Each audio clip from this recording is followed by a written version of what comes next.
konflikt interesi shkarkuar nga KLD-ja në vitin 1996, Irena e refuzoi sepse me pretekstin se ju nuk keni dokumenta. Pra, unë jam shkarkuar, thoshte ajo, po ju se keni dokumentin. Në nëntor të vitit 2023, KLG-ja I jep avokatëve të mi vendimin e KLD-s për shkarkimin e Irena Gjoks në vitin 1996. Por 2 javë më pas, ky institucion gënjen deputetët e PD-s duke ju shkruar se gjoja nuk ka vendimmarrjet KLD-s në vitin 1996.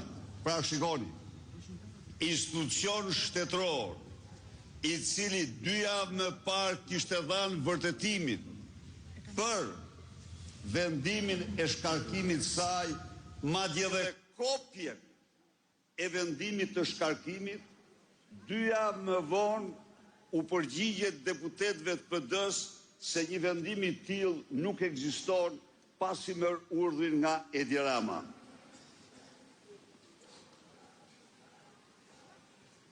Me 3 dhjetor 2023, kërkesës së avokatëve të mi për dorëheqje për konflikt interesi me që ishte shkarkuar nga KLD-ja në vitin 1996, bashkëngjitur me vendimin e KLD-s, nuk e pranoi përsëri, sepse jo se tashmë nuk kishte vendimin, se kishin vendimin, por sepse sipas saj ky ishte një vendim kolegjal, duke dëshmuar një ignorancë të plot totale, sepse KLG-ja kryesoi në atë kohë dhe për vite me radhë nga presidenti I Republikës.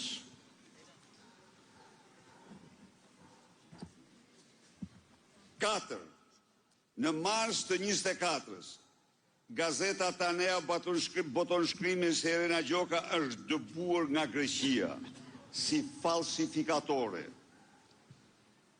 5. Në mars, me 4 mars të 24, KLG-ja nxjerr deklarat në mbrojtje të Irena Gjokës në vend që ta hetonte atë.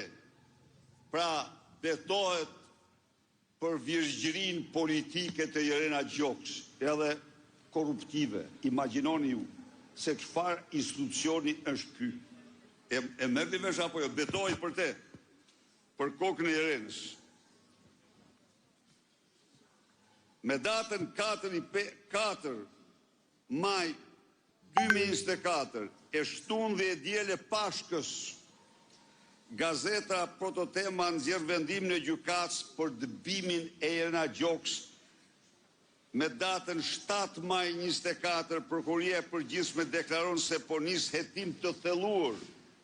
E kuptoni pra, Prokuria e Përgjithshme thot po nis hetim të thelluar në datën 7 maj të vitit 2024, një vit e gjysmë më parë. Pra, mbi 18 muaj, hetimi I thelluar mbahet të sirtar. Me datën 2 maj të vitit 2025, gjykata e Janinës çon vendim me vulë apostile, jo vetëm për dëbimet e Irenës, por dhe për vendimin penal të formës së prerë.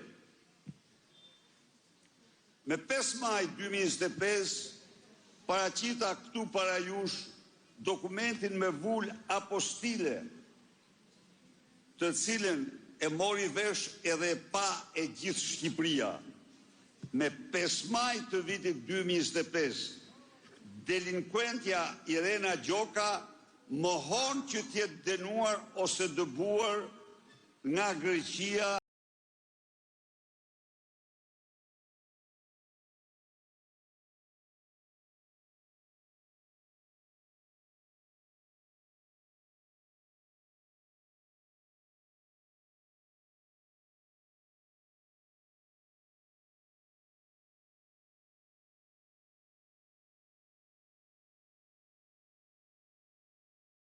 në një intervistë që I dha shtonte vendimet e dëbimit nga Greqia, pra bie alibia që kishte djeni.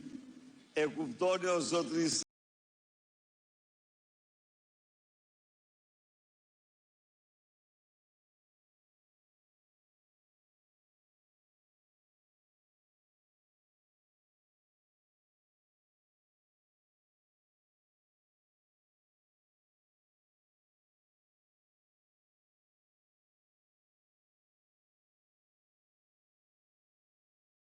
Se kush janë këta?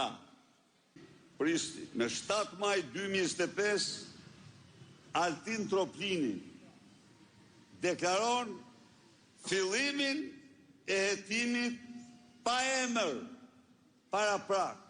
Këtu do ndalemi.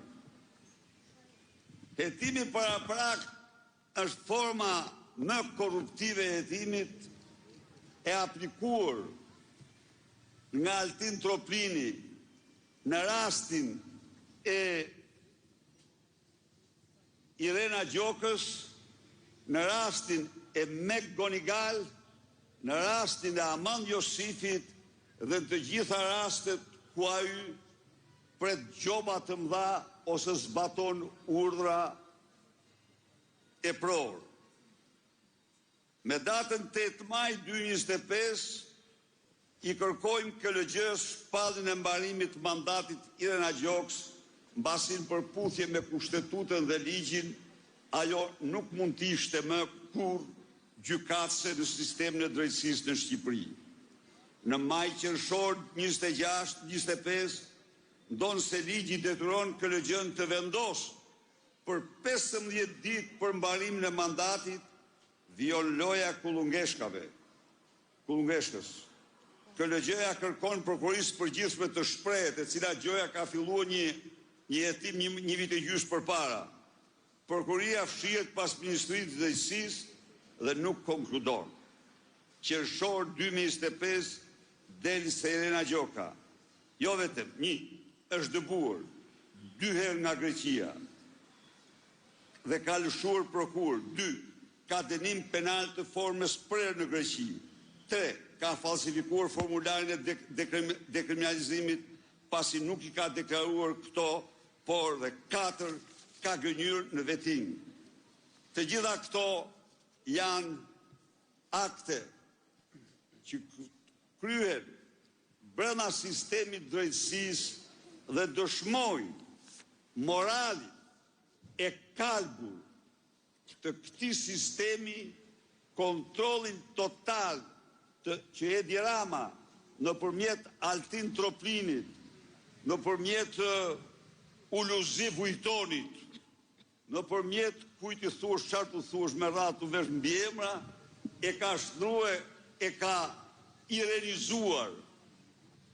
Na falin të gjithë Irena tjera për emrin shumë të bukur që kanë, përveç Irena Gjokës.